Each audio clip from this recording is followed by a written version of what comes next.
Hello बच्चों, welcome to Arms Academy Digital. मैं Sumanto sir आप लोगों के लिए आया हूँ क्लास 10th का साइंस में फिजिक्स के चैप्टर्स, जिसमें अपन फिजिक्स के सारे चैप्टर्स को कवर करेंगे। इसमें हमारा पहला चैप्टर रहेगा light, reflection and refraction. Second हमारा चैप्टर रहेगा human I and the colourful world. Third हमारा चैप्टर रहेगा करंट इलेक्ट्रिसिटी। फोर्थ हमारा चैप्टर रहेगा मैग्नेटिक इफेक्ट ऑफ करंट। और लास्ट हमारा प्यारा सा इजी सा चैप्टर आवर इन्वायरमेंट। ठीक है, तो आज अपन समझेंगे लाइट क्या है। अपन लाइट चैप्टर को कवर करेंगे। ठीक है, चलो। तो बेसिकली अगर अपन बताएं व्हाट इज लाइट। ठीक है, व्हाट इज लाइट। तो लाइट क्या है? बेसिकली एक सोर्स ऑफ एनर्जी है। ठीक है, source of energy. Light is a source of energy, एक एनर्जी का दूसरा फॉर्म है। ठीक है, तो अगर अपन लाइट काम क्या करती है, हेल्प क्या करती है, लाइट से क्या होता है। तो देखो, अगर अपन कोई ऑब्जेक्ट को देख रहे हैं, ठीक है, तो उस चीज को देखने के लिए लाइट की आवश्यकता होती है। ठीक है, तो light help us to see a object around us. ठीक है, तो अपन क्या बोल सकते हैं यहाँ पे definition, light is a form of energy which excites our sensation of sight. ठीक है, वो हमें हेल्प करती है किसी ऑब्जेक्ट को देखने के लिए। तो light is a form of energy which excites our sensation of sight. ठीक है, सेकेंड अपन क्या बोल सकते हैं, लाइट जो है इसको ट्रैवल करने के लिए कोई मीडियम की आवश्यकता नहीं होती है। Light can travel without any medium. ठीक है, light can travel without any medium. ठीक है, अपन देखते हैं लाइट के प्रॉपर्टीज। तो देखो, प्रॉपर्टीज ऑफ लाइट की अगर बात करें तो light is a non mechanical way which does not required any medium. तो लाइट को ट्रैवल करने के लिए कोई भी मीडियम की जरूरत नहीं होती है। और लाइट किस तरह की वेव है? Non mechanical wave. ठीक है, सेकंड अगर अपन बात करें, जो अपन देख रहे हैं इस रूम पे लाइट है। ठीक है, लाइट चल रही है तभी अपन आप एक दूसरे को देख पा रहे हैं, वरना अगर रूम डार्क होता तो कोई किसी को देख नहीं पाता। तो लाइट का जो वेवलेंथ है, उसका जो रेंज है, कि अपन जिसको देख रहे हैं, विजिबल लाइट अपन देखते हैं ना, रेड ग्रीन ब्लू कोई भी कलर्स को अपन देखते हैं, तो जो विजिबल रेंज है उसका जो स्पेक्ट्रम अगर अपन बताएं, उसका जो रेंज है वो 380 नैनोमीटर से लेकर 700 नैनोमीटर तक है। ठीक है, उसका जो रेंज है 380 नैनोमीटर से लेकर 700 नैनोमीटर तक है। और लाइट की जो स्पीड है अगर उसकी बात करें, तो देखो लाइट की स्पीड बहुत ज्यादा, इस यूनिवर्स में सबसे ज्यादा अगर किसी की स्पीड है वो लाइट की स्पीड है, जो है 3 × 10⁸ मीटर पर सेकेंड। तो लाइट की स्पीड क्या है? 3 × 10⁸ मीटर पर सेकेंड। कहां पे? वैक्यूम में। लाइट की स्पीड अगर वैक्यूम में बात करते हैं 3 × 10⁸। अगर एग्जैक्ट वैल्यू की बात करें तो वो इतनी होती है, बट ये आपको याद रखने की जरूरत नहीं है, आपको ये याद रखना है 3 × 10⁸। देखो, होता क्या है, जैसे लाइट सन से आ रही है, ठीक है, तभी अर्थ पे पहुंच रही है, तभी अपन देखते हैं सन ग्लो कर रहा है, दिन है रात है। ठीक है, तो सन से अर्थ तक लाइट आने में, सन कितनी दूर है सन हमसे, ठीक है, इतनी स्पीड होने के बाद भी लाइट की स्पीड बहुत ज्यादा, बट सन भी तो बहुत दूर है।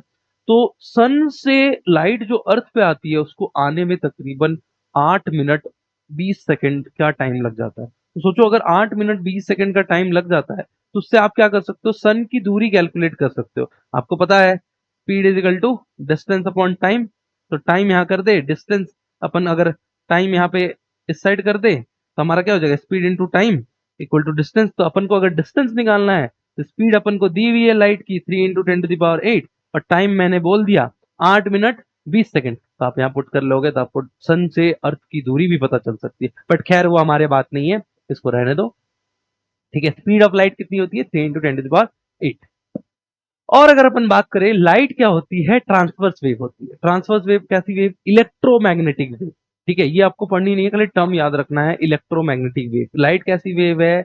EM wave. ठीक है, ईएम, इलेक्ट्रोमैग्नेटिक वेव।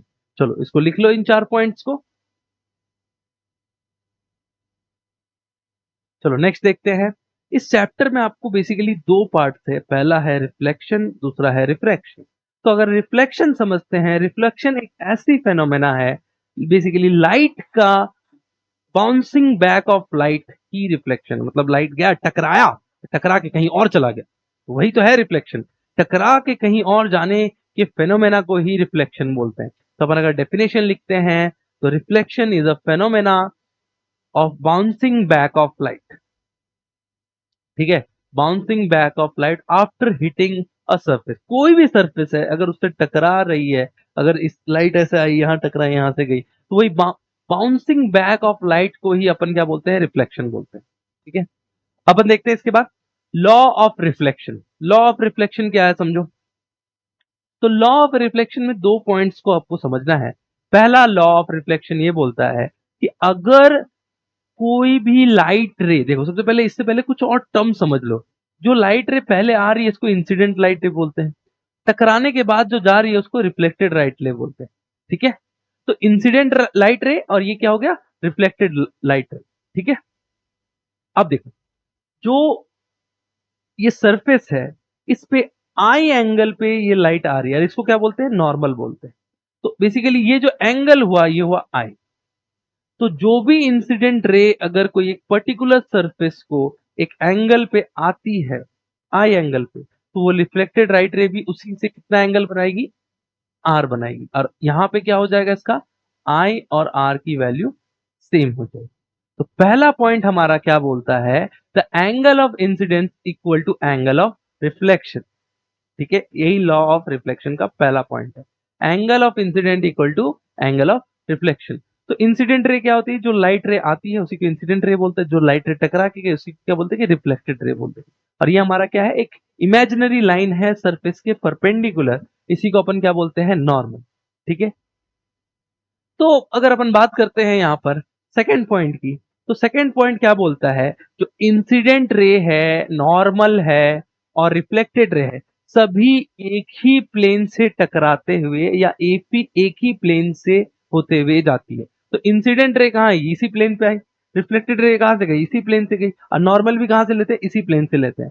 क्या है इसका मतलब, द इंसिडेंट रे and the normal ray of the mirror of the passing through a same point। Reflected ray भी किसी पॉइंट से जाती है, सेम ही पॉइंट से पास थ्रू करती है। तभी अपन क्या बोलते हैं, जो इंसिडेंट रे है और जो नॉर्मल है और जो रिफ्लेक्टेड रे एक ही पॉइंट से एक ही प्लेन से पास करती है। ठीक है, लाई इन अ सेम प्लेन। तो अपन क्या बोल सकते हैं यहां पर, the incident ray and the normal ray and the reflected ray are reflected at the lie at the same plane. ठीक है, चलो नेक्स्ट देखते हैं, लिख लो इसको। अब अपन देखते हैं प्लेन मिरर। ठीक है, मिरर क्या होता है, मिरर समझते हैं। ठीक है, तो सबसे पहले मिरर से पहले अपन समझेंगे प्लेन मिरर। तो देखो मिरर में क्या होता है, दो सरफेसेस होती है, एक इसका अगला हिस्सा एक उसका पिछला हिस्सा। तो मिरर कैसे बनता है, जब अपन मिरर के एक हिस्से को सिल्वर कोट कर देते हैं, तो बेसिकली क्या हुआ, पीछे से अपन ने उसको ओपेक कर दिया, उसको ढक दिया, कवर कर दिया, तो जो सामने वाला हिस्सा होता है वो क्या हो जाता है, रिफ्लेक्टिंग सरफेस बन जाता है। और पीछे वाले हिस्से को अपन ने कलर कर दिया था, किससे, सिल्वर से, सिल्वर कलर कर दिया था। तो इसीलिए ये जो सरफेस है जो इस साइड से देख रहे हैं, ये हमारा क्या हो जाएगा, शाइनी सरफेस हो जाएगा, अपन अपन बोल सकते हैं रिफ्लेक्टिंग सरफेस। तो प्लेन मिरर में क्या होता है, जो सरफेस होता है बिल्कुल स्ट्रेट होता है, एक साइड को अपन कोट कर देते हैं, ओपेक कर देते हैं, दूसरा हिस्सा क्या बन जाता है हमारा, रिफ्लेक्टिंग सरफेस बन जाता है। ठीक है, तो ये हमारा इसी तरीके से प्लेन मिरर देखते हो, घर पे मम्मी मिरर यूज करती है, घर पे ड्रेसिंग टेबल पे मिरर रहता है। तो बेसिकली क्या रहता है, जिससे अपन देख रहे हैं, तो सामने वाला हिस्सा क्या हो गया, रिफ्लेक्टिंग सरफेस, उसके पीछे में उसको क्या करके रखा है, कलर करके रखा है। तभी अपन उस मिरर को यूज कर पा रहे हैं एज अ प्लेन मिरर। ठीक है, चलो नेक्स्ट देखते हैं। अब आपको पढ़ना है टाइप्स ऑफ रिफ्लेक्शन। दो टाइप के रिफ्लेक्शन होते हैं, पहला होता है रेगुलर रिफ्लेक्शन, दूसरा होता है इरेगुलर रिफ्लेक्शन। रेगुलर रिफ्लेक्शन कहां कहां होता है, कैसे होता है, इसको समझना है। तो रेगुलर रिफ्लेक्शन कहां होता है, हमेशा प्लेन सरफेस पे होता है, स्मूथ सरफेस पे। ठीक है, अगर आपका सरफेस स्मूथ है तो लाइट रे जितने ही एंगल से आ रही है, जितने ही एंगल से आ रही है उतने ही एंगल से इधर चली जाएगी। ठीक है, यहाँ पे जितने भी एंगल से आएगी उतने एंगल से इधर चली जाएगी। तो बेसिकली रेगुलर रिफ्लेक्शन कहाँ होता है, आपको याद रखना है, टाइप्स ऑफ रिफ्लेक्शन में टू टाइप्स ऑफ रिफ्लेक्शन, पहला होगा रेगुलर, दूसरा हो जाएगा इरेगुलर। तो रेगुलर रिफ्लेक्शन कहाँ का होती है, नॉर्मल प्लेन मिरर पे होती है। ठीक है, दूसरा अपन क्या बोल सकते हैं, प्लेन ग्लास पे होती है। दूसरा अपन क्या बोल, स्टिल वाटर, स्टिल वाटर भी कैसे एक्ट करेगा, प्लेन सरफेस की तरह एक्ट करेगा। तो जितने भी प्लेन सरफेसेस है, शाइनी सरफेसेस है, उसी पे ही क्या होता है, रेगुलर रिफ्लेक्शन होता है। ठीक है, इरेगुलर रिफ्लेक्शन कहाँ होती है? रफ सरफेसेस पे होती है।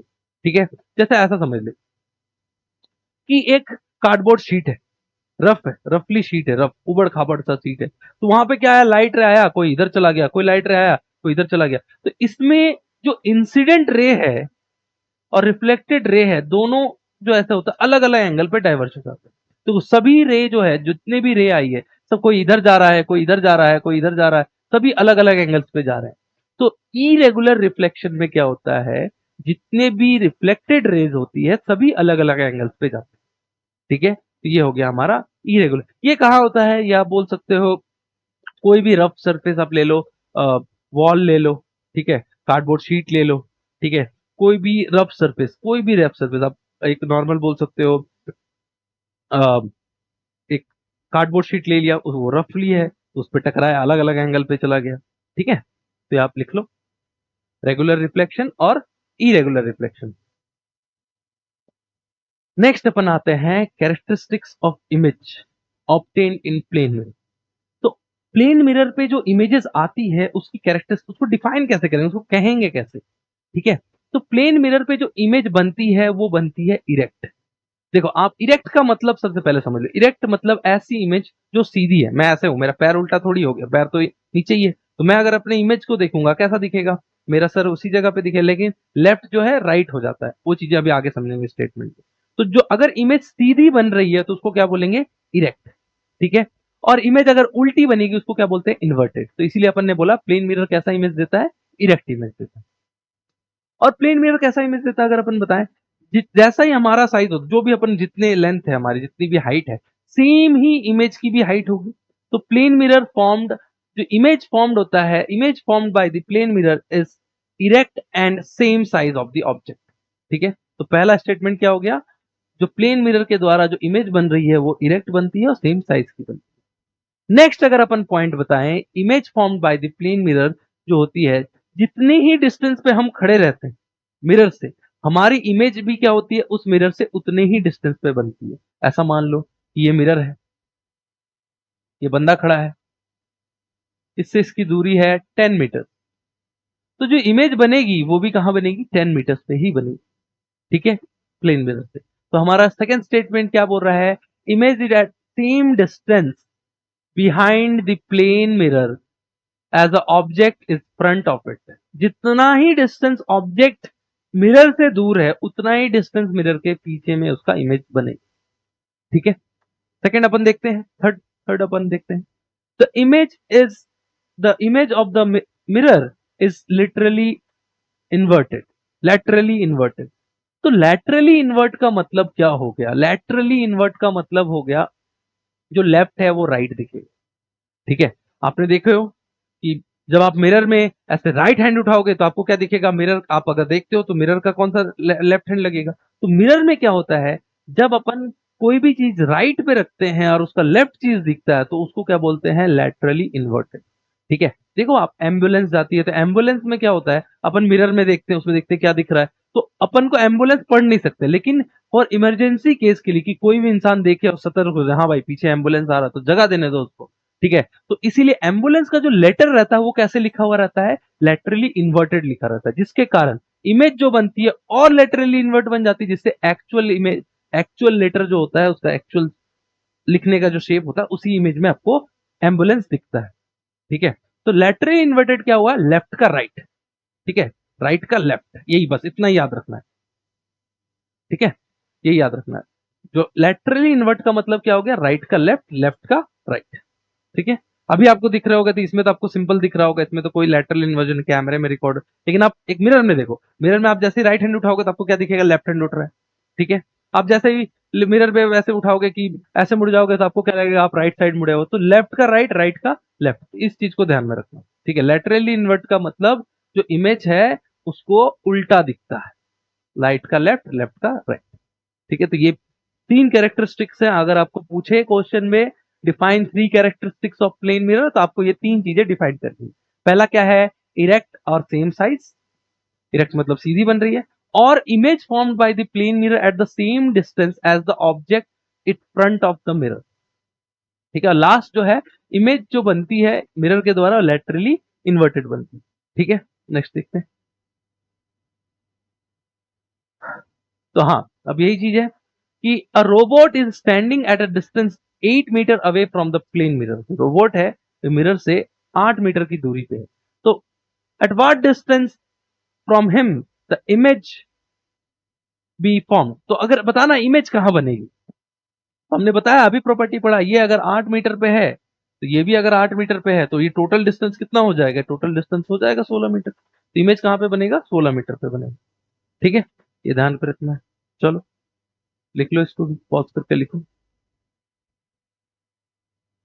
नेक्स्ट देखते हैं, अगर हमारा ये रोबोट जो है 2 मीटर आगे आ जाए तो इसका इमेज भी क्या हो जाएगा, 2 मीटर आगे आ जाएगा। अभी इन दोनों में इसकी दूरी कितनी है, 6, इसकी भी दूरी कितनी है, 6। तो अब इन दोनों के बीच में दूरी कितनी हो जाएगी, 12।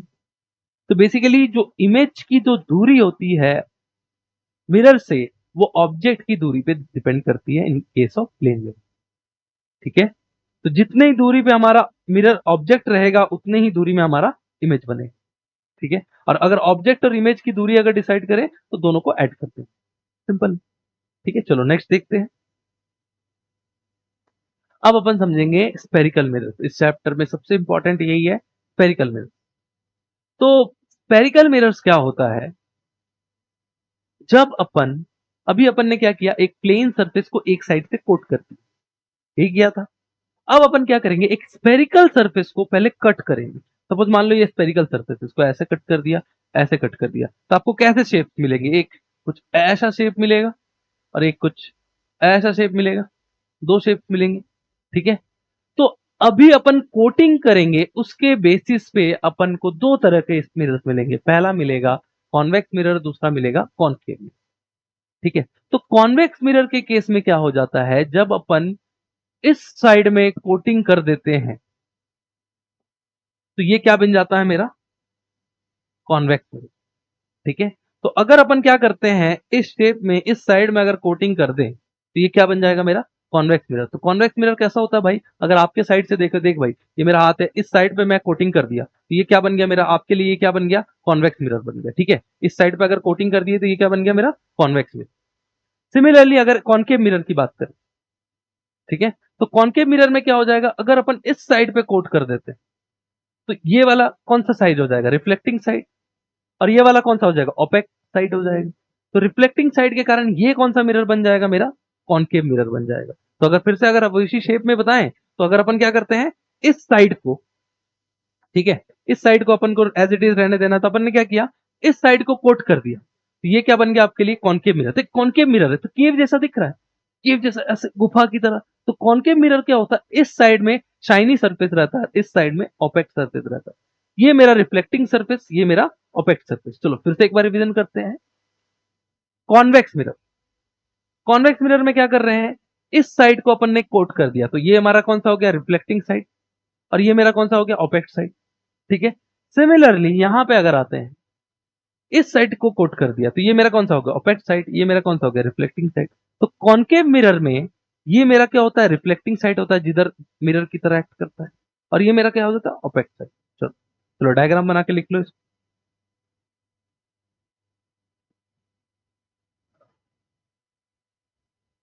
नेक्स्ट अपन देखते हैं मिरर, स्पेरिकल मिरर को और किस नाम से अपन कह सकते हैं, उनके यूजेस पे बेसिस पे। तो देखो, जो स्पेरिकल मिरर अभी आपको बताया, ये मेरा क्या आंसर हो गया, कॉन्वेक्स मिरर हो गया, अपन ने इस साइड को क्या किया, कोट कर दिया था। ठीक है, तो जो लाइट रे जब आती है इस मिरर पे, ये क्या होती है, डाइवर्ज हो जाती है। ये क्या होती है, डाइवर्ज हो जाती है, रिफ्लेक्टिंग सरफेस पे पड़ने के बाद डाइवर्ज हो जाती है। इसीलिए जो कॉन्वेक्स मिरर है उसको अपन क्या बोलते हैं, डाइवर्जिंग मिरर बोलते हैं। इसको अपन क्या बोलते हैं, डाइवर्जिंग मिरर बोलते हैं। ठीक है, तो आप ध्यान देना, जो लाइट में एज बाइक्स में जो रिफ्लेक्टर्स लगी होती है वो किसकी तरह लगी होती है, डाइवर्जिंग मिरर की तरह लगी। जो लाइट उस पर ग्लो करती है उसको चारों डायरेक्शन में डाइवर्ज करती है। ठीक है, तो ये कौन सा मिरर हो गया, डाइवर्जिंग मिरर। ठीक है, उसी तरीके से अगर कॉनकेव मिरर की बात करें, अपन ने इस साइड में ओपेक कर दिया, तो लाइट रे अगर आती है तो सारा कहां से पास करती है, अगर आ रही है यहां से आ रही है, यहीं से पास करेगी। तो फिर से देखते हैं, ये लाइटर यहीं से पास करेगी, ये लाइटर यहीं से पास करेगी, ये लाइटर यहां से आई फिर यहां से चलेगी। ठीक है, तो कॉन्वर्ज, तो कॉनकेव मिरर के केस में जब लाइट रे सारा एक जगह बेंड कर जा रही है, एक जगह मर्ज कर जा रही है, एक ही जगह से, इसीलिए अपन इसको क्या बोलते हैं, कॉन्वर्जिंग मिरर बोलते हैं। क्या कहते हैं इसको? Converging mirror. और इसके इस साइड को अपन ने पेंट कर दिया था, इसीलिए ओपेक सरफेस बोल दिया, और इस साइड को अपन ने क्या किया था, रहने दिया था, इस साइड को रिफ्लेक्टिंग सरफेस बोल दिया। ठीक है, तो लिखो इसको, लिख लो, चलो इसको एज इट इज जैसा दिख रहा। ठीक है, फिर से एक बार रिपीट कर देते हैं।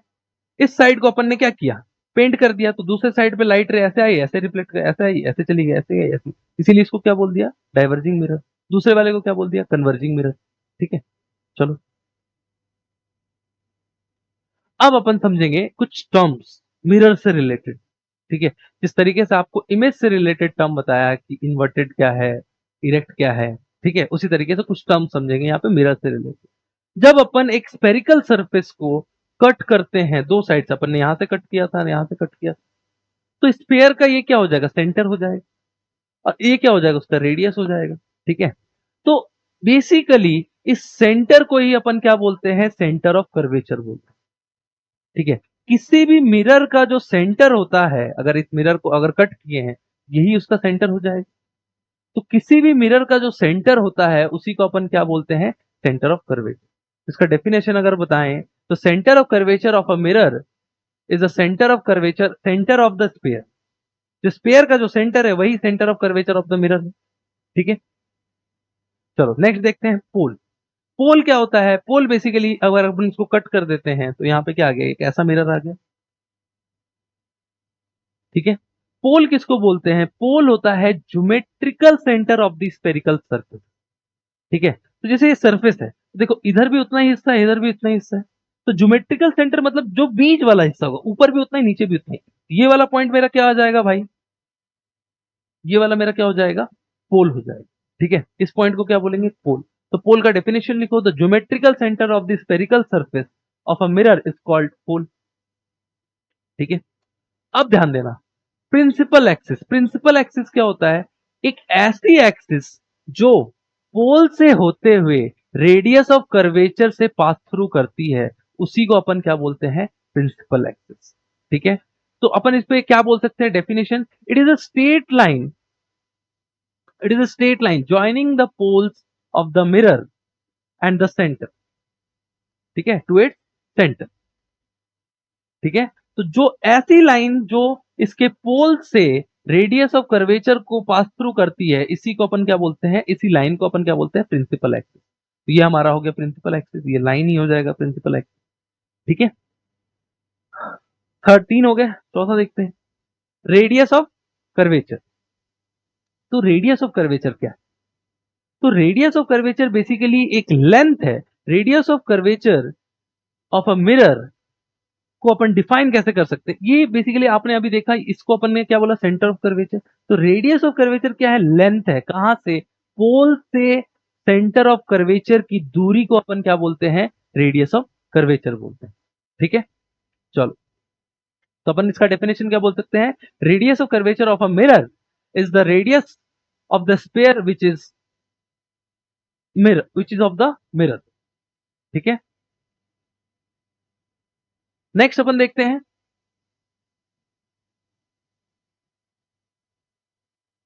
तो प्रिंसिपल फोकस क्या है, अपन फोकस पे अभी कॉमन टर्म्स और देखते हैं, फोकस कौन से मिरर का कौन सा फोकस होता है। ठीक है, तो फोकस अपन क्या बोल सकते हैं, बेसिकली जो कॉनकेव मिरर होता है, हमने अभी देखा कॉनकेव मिरर भी देखा और कॉन्वेक्स मिरर भी देखा। तो कॉनकेव मिरर का अगर अपन रेडियस ऑफ कर्वेचर की बात करें, एक सेकेंड, कॉनकेव मिरर की रेडियस ऑफ कर्वेचर की बात करें, तो ये मेरा रेडियस ऑफ कर्वेचर हो जाएगा, जो दूरी हो जाएगी आर। ठीक है, तो फोकस बेसिकली जहां पर लाइट रे सब आके मर्ज करती है, उसी को फोकस बोलते हैं। तो ये मेरा क्या हो जाएगा, मेरा फोकस हो जाएगा, ये लेंथ को क्या बोल देंगे, फोकस। तो अपन अगर कॉनकेव मिरर का फोकस की बात करें, ठीक है, a concave mirror, the reflected ray meets at a point on the principal axis, that point is called focus of concave mirror. ठीक है, तो जहां पर रिफ्लेक्टेड रे आके मीट करती है कॉनकेव मिरर में, कहां पर, प्रिंसिपल एक्सिस पे, उसी पॉइंट को अपन क्या बोलते हैं, focus of the concave mirror. ठीक है, अब यहां पे एक वर्ड लिखा हुआ है, रियल फोकस। अब आप समझोगे, थोड़ी देर के बाद आपको बताऊंगा रियल इमेज क्या होती है, वर्चुअल इमेज क्या होती है। देखो, जब लाइट रे रियली में आके कोई जगह पे मीट करती है, मतलब जैसे लाइट रे यहाँ आई और यहां से गई, लाइट रे यहाँ आई यहां से गई, तो एक्चुअली लाइट रे यहाँ मीट कर रही है, तो उस तरीके के इमेज फॉर्मेशन को क्या बोलते हैं, रियल इमेज। ठीक है, रियल लाइंस का इंटरसेक्शन जहां होता है, तो इसीलिए इसको क्या नाम दिया गया, रियल फोकस। ठीक है, सेकंड पे आते हैं, कॉनकेव मिरर के केस में। तो कॉनकेव मिरर के केस में क्या होता है, वर्चुअल फोकस होता है। अभी आपको बताया ये क्या होती है, डाइवर्जिंग मिरर होती है, तो इधर चली गई इधर चली गई, तो इसके भी लाइट रे कहां मीट करेगी, यहीं पे मीट करेगी। ठीक है, लेकिन ये लाइट रे क्या एक्चुअल में आ रही है, एक्चुअल में तो डाइवर्ज हो गई है, लेकिन इमेजिनरी लाइन अगर ड्रॉ करे वो कहां से पास थ्रू करेगी, फोकस से ही पास करेगी। ठीक है, तो वह उसके लिए फोकस क्या हो जाएगा, इसके लिए वर्चुअल फोकस हो जाएगा। ठीक है, इसका रेडियस ऑफ कर्वेचर क्या हो जाएगा, ये रेडियस ऑफ कर्वेचर हो जाएगा। तो अपन इसमें डिफाइन कैसे कर सकते हैं, a concave mirror, a concave mirror, the reflected ray do not meet at any point. कोई पॉइंट पे मीट नहीं कर रही, सभी अलग अलग डाइवर्ज होगी ना भाई, आया सीधा, सब अलग अलग एंगल, कोई भी मीट नहीं कर रहा है। Do not meet at any point but appears to come from a point F. तो अब ऐसा कैसा लग रहा है कि इसी पॉइंट से सब तो निकल रहे हैं, ऐसा नहीं लग रहा है, इसी पॉइंट से, एफ पॉइंट से सभी निकल रहे हैं, एक यहां जा रहा है, एक यहां जा रहा है, एक यहां जा रहा है, एक यहां जा रहा है, appears to form point F. तो that point is called focus of concave mirror, convex mirror. ठीक है, that point is called focus of convex mirror. तो फोकल लेंथ बताते हैं, फोकल लेंथ क्या है। तो देख, ये मेरा एफ है, ये मेरा आर है, तो जो फोकल लेंथ होता है वो मेरा क्या हो जाता है, half of the radius of the curvature.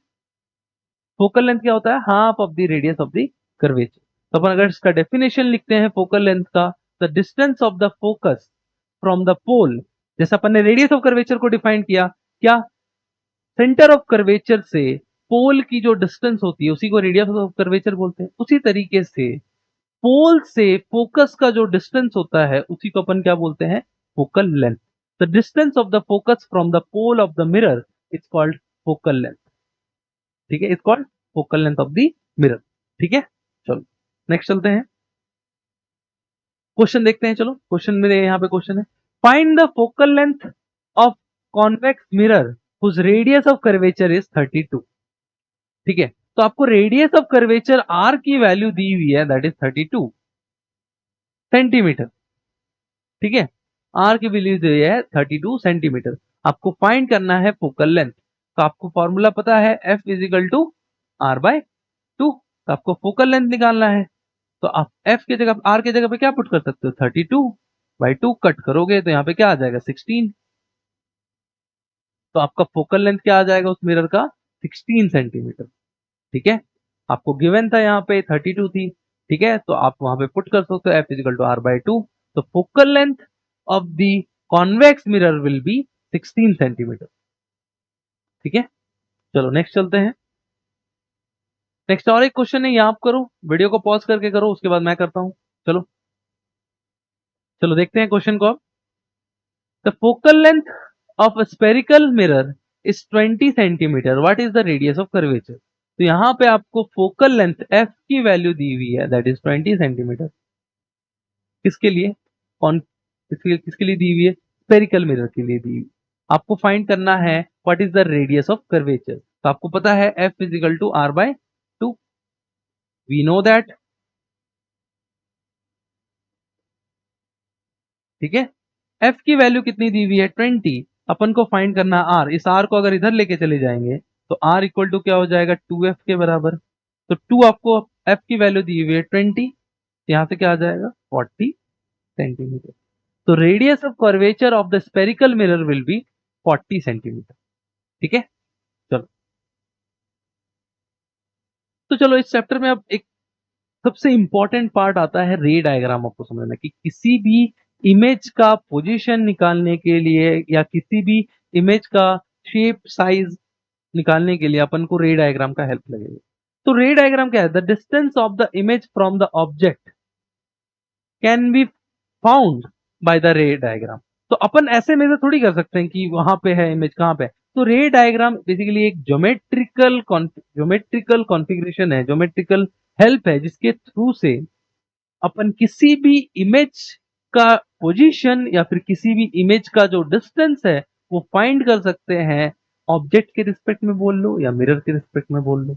ठीक है, अपन ने प्लेन मिरर पे तो सिंपल बोल दिया, जितने डिस्टेंस पे ऑब्जेक्ट होगी मिरर से उतने ही डिस्टेंस पे इमेज होगी मिरर से। ठीक है, हमने बोल दिया, लेकिन यहाँ पे ऐसा नहीं होता। अपन using the concept of ray diagram we will find the position of the image for different mirror. पहले अपन देखेंगे कॉनकेव मिरर के लिए, उससे पहले अपन रे डायग्राम को क्यों यूज कर रहे हैं उसको समझो। ठीक है, इससे अपन इमेज का नेचर फाइंड कर सकते हैं, इमेज का पोजीशन फाइंड कर सकते हैं। ठीक है, और इमेज का साइज फाइंड कर सकते हैं। पोजीशन मतलब पोल से उस इमेज की दूरी, पोल जो था उससे इस इमेज की दूरी। तो using the concept of ray diagram we can find the position of the image. Size कि अगर हमारा ऑब्जेक्ट जो है वो 10 सेंटीमीटर का है लेकिन उसकी इमेज जो है 5 सेंटीमीटर की बन रही है, तो अपन क्या बोल सकते हैं, उसका इमेज भी बता सकते हैं कि उसकी इमेज की साइज कितनी आ रही है। ठीक है, सब रे डायग्राम से होगा। Nature of the image, nature of the image मतलब रियल इमेज बन रहा है कि वर्चुअल इमेज बन रहा है। अभी आपको बताया था रियल क्या होती है, जब एक्चुअल में लाइट रे आके मीट करती है उसको क्या बोलते हैं, रियल इमेज। अब जब लाइट रे को अपन एक्सटेंड करते हैं, ठीक है, उसको अपन क्या बोलते हैं, वर्चुअल इमेज। ठीक है, और एक और टर्म था इरेक्ट और इन्वर्टेड। इरेक्ट मतलब जब इमेज आपकी सीधी बनेगी उसको क्या बोलेंगे, इरेक्ट। और जब इमेज आपकी उल्टी बन जाएगी उसको क्या बोल देंगे, इन्वर्टेड। तो देखो यहाँ पे अगर इरेक्ट इमेज की बात करते हैं तो इरेक्ट इमेज क्या होगी, जो इंसान है उसने एक स्पून के सामने अपना फेस रखा तो उसकी इमेज कैसी बन रही है, सीधी बन रही है जैसा उसका फेस है। तो उस तरीके की इमेज को क्या बोलेंगे, इरेक्ट इमेज। ठीक है, साइज की अगर बात करें तो देखो इस हाथ की जो साइज है छोटी है बट इसका इमेज जो बन रहा है बड़ा बन रहा है, तो इमेज क्या हो गया, मैग्नीफाइड हो गया। तो अपन इससे क्या फाइंड कर सकते हैं, इमेज का साइज भी फाइंड कर सकते हैं। ठीक है, इन्वर्टेड इमेज, इन्वर्टेड इमेज क्या होती है भाई, जब अपन ने मिरर देखो स्पून के उल्टे साइड से जब रखोगे तो उल्टा हो जाएगा, इस साइड से रखो तो उल्टा इमेज बन जाता है। ट्राई करके देखो, अभी स्पून, अभी वीडियो पॉज करके जाओ मम्मी से स्पून लेके आओ। ठीक है, ट्राई करके देखो। तो जब अपन देखते हैं उसमें तो अपन का जो फेस होता है वो उल्टा हो जाता है, लैटरली इन्वर्टेड, इन्वर्टेड हो जाता है। सर नीचे दिखता है, पैर पैर तो दिखता नहीं है भाई, पेट यहाँ से ऊपर दिखता है। ठीक है, तो उस तरीके की इमेज को क्या बोलते हैं, इन्वर्टेड इमेज। ठीक है, उसके बाद क्या आता है, डिमनिश। डिमनिश मतलब साइज, अगर अपन ऑब्जेक्ट का साइज अगर इमेज के साइज से बड़ा हो गया तो इमेज क्या हो गया, छोटा हो गया। तो जब इमेज अगर छोटा हो जाता है तो अपन क्या बोलते हैं, डिमनिश इमेज। ठीक है, इमेज अगर ऑब्जेक्ट से छोटा हो गया तो उसको अपन क्या बोलते हैं, डिमनिश इमेज। ठीक है, तो इस वाले स्लाइड को बहुत अच्छे से ध्यान के समझो। इरेक्ट इमेज क्या होती है, जब इमेज जो बने सीधी बने। मैग्नीफाइड इमेज क्या होती है, जो ऑब्जेक्ट की साइज जो है वो इमेज के साइज से छोटी होती है तो ऑब्जेक्ट इमेज क्या होती है, बड़ी बन जा रही है, तो मैग्नीफाइड इमेज होगी, इसीलिए मैग्नीफाइड। इन्वर्टेड इमेज क्या होती है, जब आपका जो ऑब्जेक्ट है वो सीधा है लेकिन उसका जो इमेज है, ये पेन है, अभी से पेन ऐसे हो गया, इमेज ऐसा बन गया, तो क्या हो गया, इन्वर्टेड होगी। ठीक है, डिमनिश, डिमनिश का मतलब ये हो गया जब आपका जो इमेज है वो ऑब्जेक्ट से छोटा बन जाए। ठीक है, जो आपका इमेज है वो ऑब्जेक्ट से छोटा बन जाएगा उसको क्या बोलेंगे, डिमनिश इमेज। ठीक है, तो ये ध्यान में रखना। तो चलो अपन कॉनकेव मिरर के लिए अभी रे डायग्राम सीखेंगे। कुछ रूल्स होती है, टॉपिक डाल लो, ray diagram for concave mirror और रूल्स फॉर रे डायग्राम। कुछ रूल्स है जो आपको याद रखने हैं, इसी रूल्स को यूज करके अपन पोजीशन ऑफ द इमेज निकालेंगे। ठीक है, तो देखो अगर कोई ऑब्जेक्ट कहीं भी रखा हुआ है दूर में और उससे अगर एक कोई पैरेलल रे आ रही है, पैरेलल कौन सी रे, ऐसी रे जो प्रिंसिपल एक्सिस से पैरेलल हो। ठीक है, प्रिंसिपल एक्सिस भी इधर ही है, ये हमारी पैरेलल रे। तो कोई भी रे अगर parallel to the principal axis आ रही है वो कहां से पास करेगी, फोकस से पास करेगी। ठीक है, ये आपको ध्यान में रखना है। Rule number 1, the ray of light which is parallel to the principal axis of a concave mirror passing through the focus after the reflection. ठीक है, आफ्टर रिफ्लेक्शन जैसे इस मिरर से टकराएगी कहां से जाएगी, फोकस से पास करेगी। हमने बोला था कन्वर्जिंग मिरर है तो कन्वर्ज किया, देखो कहां से, फोकस से भेज दिया। ठीक है, तो देखो हमने यहाँ पे डिफाइन करके रखा, ये 2 है, ये 2। ठीक है, तो ये क्या है, लाइट रे ऐसे आई और यहाँ से फोकस से पास कर दी। तो रूल नंबर 1 क्या है इसमें, अगर कोई light ray parallel to the principal axis आ रही है, कहां से जाएगी? फोकस से ही जाएगी। उसके पास एक ही चॉइस है जिंदगी में। अभी आपके पास चॉइस नहीं आया, आप अभी 10th में, चॉइस मिलेगा। 10th पास हो गए तभी आपको फिजिक्स, आपको साइंस लेना है, कॉमर्स लेना है या आर्ट्स लेना है, लेकिन अभी एक ही चॉइस है भाई, साइंस ले लियो। 10th में साइंस ले लियो, क्या है ही साइंस। ठीक है, तो अगर हमारा ऑब्जेक्ट से फिर से एक और लाइट रे जो पैरेलल आती है प्रिंसिपल एक्सिस के, ठीक है, ये कहां से पास करेगी? ये भी फोकस से ही पास करेगी। ठीक है, तो कोई भी लाइट रे जो parallel to the principal axis है, ठीक है, वो कहां से पास करेगी? फोकस से पास करेगी। ठीक है, देख लो।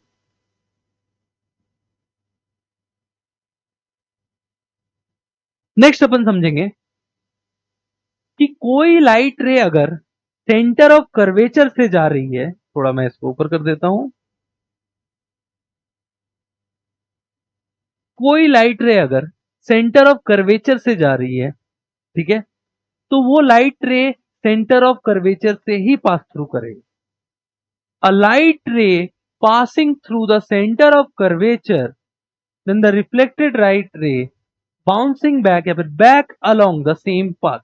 तो अगर ये लाइट रे ऐसे ही आई है तो वापस भी इधर से ही जाएगी। समझ में आया? थोड़ा लाइट रे, थोड़ा लाइन ऊपर नीचे हो गया, ध्यान दो।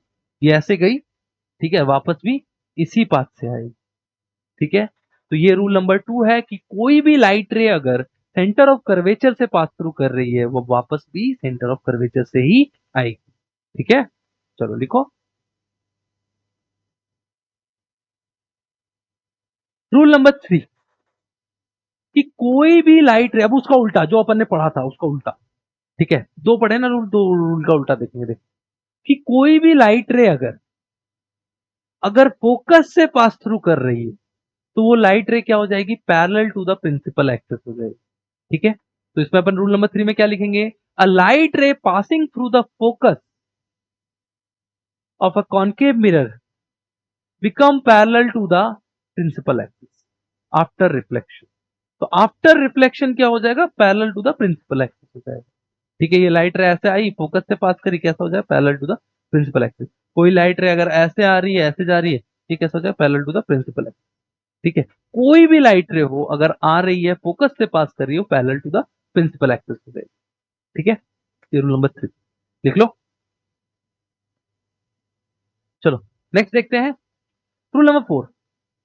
अब इसमें क्या बोल रहा है कि कोई भी लाइट रे अगर पोल पे आके मीट कर रही है और प्रिंसिपल एक्सिस से जितना एंगल बना रहा है, तो ये लाइट रे ऐसे आई, प्रिंसिपल एक्सिस से कुछ एंगल बनाई, तो प्रिंसिपल एक्सिस से सेम ही एंगल पे ये रिफ्लेक्ट हो जाएगी। तो ये आई हुआ, ये मेरा आर, तो अपन क्या बोलेंगे इस पॉइंट के लिए? जो आपका आई होगा वो किसके बराबर होगा? आर के बराबर। ठीक है, तो इसमें अपन क्या बोलेंगे? A ray of light is incident on the pole of a convex concave mirror, the reflected light ray makes same angle with the principal axis। तो ये रिफ्लेक्टेड लाइट रे है, ये अगर आई एंगल बनाया है तो ये भी आई एंगल बनाएगा। फॉर एग्जाम्पल, ये लाइट रे आई ऐसे 60 डिग्री पे गई, आई थी, और इधर भी 60 डिग्री पे ही जाएगी। ठीक है, यहां पे ये कैसे एक्ट करता है? प्लेन मिरर की तरह एक्ट करता है। तो आप इस पे एक नोट भी लिख सकते हो, एक्ट एज प्लेन मिरर। ठीक है, एक्ट एज प्लेन मिरर, जैसे नोट की तरह हिंट करके। यहाँ पे कैसा एक्ट कर रहा है? प्लेन मिरर की तरह, क्योंकि प्लेन मिरर में हमने पढ़ा था कि लाइट आएगी तो ऐसे ही जाएगी प्लेन, जितना जितना मेरा इंसिडेंट एंगल होगा उतना ही मेरा रिफ्लेक्टेड एंगल हो जाएगा। ठीक है, तो ये ध्यान में रखना। चलो नेक्स्ट चले। तो अभी अपन क्या करते हैं, जितना पढ़ा उन चारों को एक बार फिर से देखते हैं। ठीक है, सबसे पहले हमने क्या पढ़ा था कि कोई भी लाइट रे अगर parallel to the principal axis आ रही है तो वो कहां जाएगी? फोकस से पास थ्रू करेगी। ठीक है, दूसरा हमने क्या पढ़ा था कि कोई भी लाइट रे अगर सेंटर ऑफ कर्वेचर से पास कर रही है, वो कहां से जाएगी? सेंटर ऑफ कर्वेचर से ही वापस जाएगी। हमने फिर एक तीसरा पढ़ा, तीसरा में क्या पढ़ा? तीसरा में हमने क्या पढ़ा कि कोई भी लाइट रे अगर फोकस से पास थ्रू कर रही है, ठीक है, फोकस से पास थ्रू कर रही है, तो वो कहां से जाएगी? सेंटर ऑफ कर्वेचर से जाएगी। सॉरी, वो कहां से जाएगी? Parallel to the principal axis जाएगी। ठीक है, ये इमेज अगर आपको नहीं दिख रही है तो मैं दोबारा अच्छे से बना दे रहा हूं, देखो भाई। ये हमारा रेडियस ऑफ कर्वेचर हो गया। ठीक है, तो ये हमारा बंदा यहाँ खड़ा है, ये मेरा फोकस, ये centre of curvature, light ray अगर फोकस से जा रही है पैरेलल टू द क्या हो जाएगा, प्रिंसिपल एक्सिस। ठीक है, पैरेलल टू द क्या हो जाएगा, प्रिंसिपल एक्सिस। फोर्थ अपन ने देखा प्लेन मिरर वाला, अभी जो बोला प्लेन मिरर की तरह याद करना है। तो अगर कोई भी लाइट रे अगर फोकस पे आके पोल पे आके मीट कर रही है और आई एंगल पे प्रिंसिपल एक्सिस से आई एंगल बना रही है, तो रिफ्लेक्टेड रे भी जो जाएगी प्रिंसिपल एक्सिस से क्या बनाएगी, आर एंगल बनाएगी। तो अपन क्या बोलेंगे, एंगल आई जो है एंगल आर के बराबर, just like your plane mirror. ठीक है, ये 4 पॉइंट सबसे ज्यादा याद रखना। कॉनकेव मिरर के केस में अपन इसी 4 कंसेप्ट का यूज करके अपन इमेज फॉर्मेशन करेंगे। ठीक है, चलो लिख लो इसको।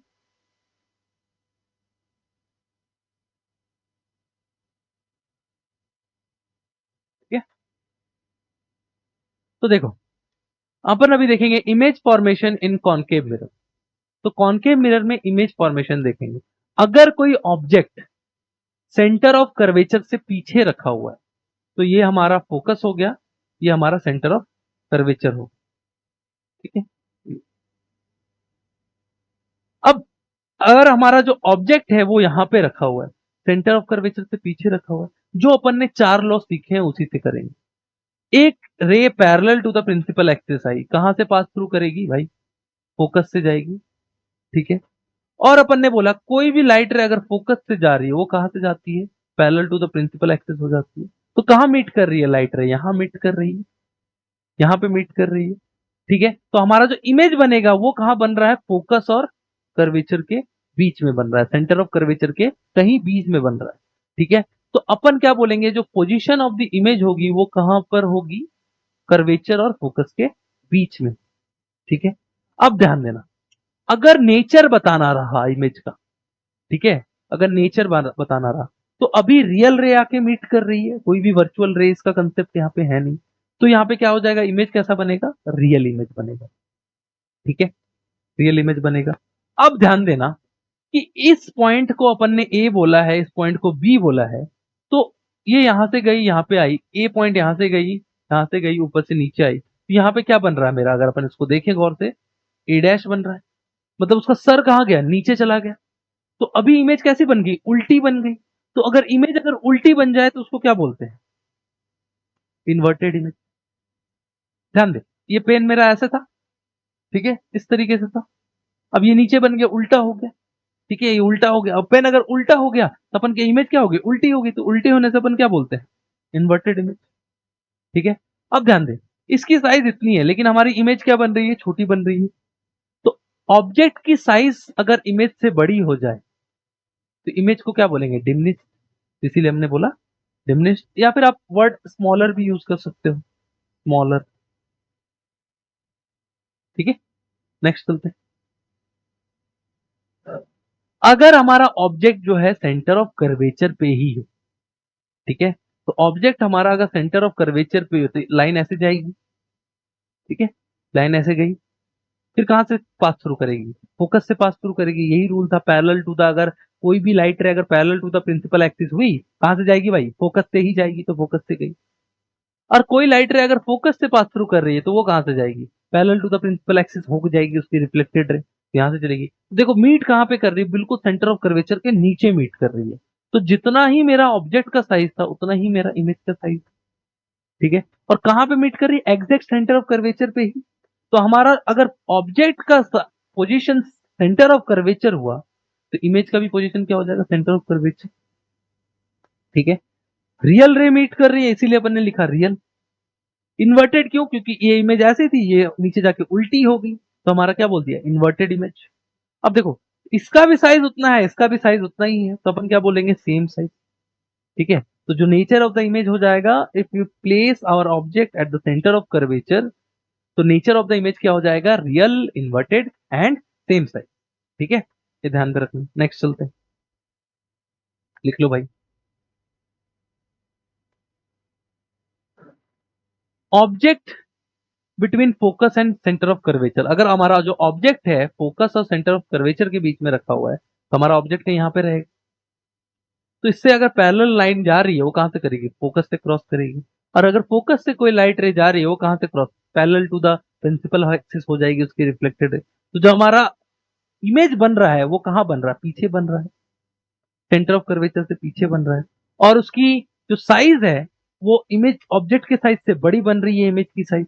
तो अपन क्या बोलेंगे, जो इमेज है वो कहाँ बन रही है, बियॉन्ड सी। ठीक है, बियॉन्ड सी अपन बोल सकते हैं, इंफिनिटी से लेकर सी के बीच में बनेगी, कहीं इंफिनिटी मतलब कहीं भी पीछे में गई। ठीक है, तो सी से पीछे ही बनेगी हर बार। ठीक है, और फिर से रियल रे ही मीट कर रही है, इसीलिए अपन क्या लिख देंगे, रियल। इन्वर्टेड क्यों लिखा, क्योंकि देख फिर से ये ऑब्जेक्ट ऐसी थी, उसकी इमेज क्या बन गई, उल्टी बन गई, इसलिए इन्वर्टेड। अब ध्यान देना, जो हमारा ऑब्जेक्ट था ये छोटा था, लेकिन उसकी इमेज क्या बन गई, बड़ी बन गई। इसीलिए अपन ने क्या बोला यहाँ पे, जो इमेज बनी है वो क्या बनी है, मैग्नीफाइड बनी। इमेज क्या बनी है, मैग्नीफाइड बनी है। तो इस केस में लिख लो कि अगर हमारा ऑब्जेक्ट जो है वो फोकस और कर्वेचर के बीच में कहीं रखा हुआ है, तो हमारा जो इमेज बनेगा वो कहां बनेगा, सी से आगे, कहीं भी इंफिनिटी से लेके सी के बीच में। इमेज और क्या, उसका नेचर कैसा हो जाएगा, रियल हो जाएगा, इन्वर्टेड हो जाएगा और मैग्नीफाइड हो जाएगा, बड़ा इमेज दिखेगा, उल्टा दिखेगा लेकिन बड़ा। ठीक है, नेक्स्ट देखते हैं, अगर हमारा कोई ऑब्जेक्ट अगर फोकस पे ही रखा हो, ठीक है, अगर कोई ऑब्जेक्ट अगर हमारा फोकस पे ही रखा हो, तो अपन क्या कर सकते हैं, तो देख, ये हमारा ऑब्जेक्ट है, ठीक है, ये हमारा ऑब्जेक्ट है, यहां पे रखा हुआ है, इससे एक लाइट रे आई, कुछ इस तरीके से चली गई, और हमने सीखा था कि कोई भी लाइट रे अगर सेंटर ऑफ कर्वेचर से जा रही है तो सेंटर ऑफ कर्वेचर पे ही वापस आएगा। तो अगर कोई लाइट रे सेंटर ऑफ कर्वेचर से होते हुए गई तो वापस भी इधर ही आएगी। तो रिफ्लेक्टेड रे एक ये हो गया और एक रिफ्लेक्टेड रे एक ये हो गया। क्या दोनों मीट करेंगे कभी, दोनों सेम ही पैरेलल पैरेलल जा रहे हैं, दोनों सेम ही जा रहे हैं, तो कहीं पर भी मीट नहीं कर रहे, तो इमेज हमारा कहां बनेगा, इमेज हमारा बनेगा इंफिनिटी पे। अगर हमारा ऑब्जेक्ट जो है फोकस पे रखा हुआ है तो इमेज कहां बनेगी, इंफिनिटी पे बनेगी। ठीक है, ऑब्जेक्ट यहां पे रखा हुआ था, ये भी लाइट रे अगर अपन बताएं ये यहां से फोकस से चली गई, ठीक है, फोकस से चली गई, और दूसरी लाइट रे यहीं से आई इधर से चली गई सेंटर ऑफ कर्वेचर से आते हुए, तो दोनों कहीं मीट नहीं कर रही है, पैरेलल जा रही है, कहीं मीट नहीं है, तो इमेज कहां पे बनेगी, इंफिनिटी पे बनेगी। ठीक है, और दोनों क्या है, कैसे लाइन से, रियल लाइन से इधर ही आ रहे हैं। ठीक है, तो अपन क्या बोलेंगे, इमेज कैसी हो जाएगी, रियल इमेज हो जाएगी। ठीक है, और ये अपन पढ़ ही रहे थे, इमेज क्या हो रहा था, उल्टा देख, यहाँ पे देख, ये वाला जो लाइन है नीचे आ गया है, ठीक है, और ये वाली लाइन जो है ऊपर आ चुकी है, तो इमेज फिर से क्या हो जाएगी, इन्वर्टेड हो जाएगी। ठीक है,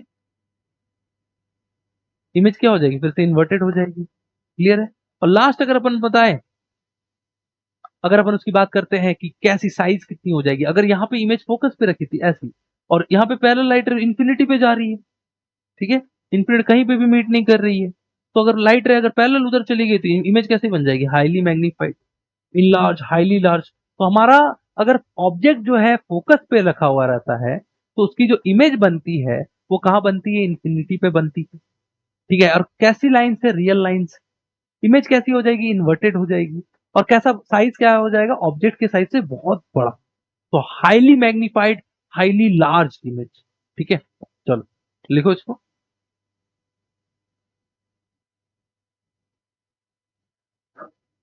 और अगर अपन ऑब्जेक्ट जो है, ये थोड़ा सा ध्यान में रखना पड़ेगा भाई, देखना यहाँ पे ध्यान देना, ऑब्जेक्ट जो है फोकस और पोल के बीच में कहीं रखा हुआ है, ये एफ और इसके बीच में कहीं रखा हुआ है।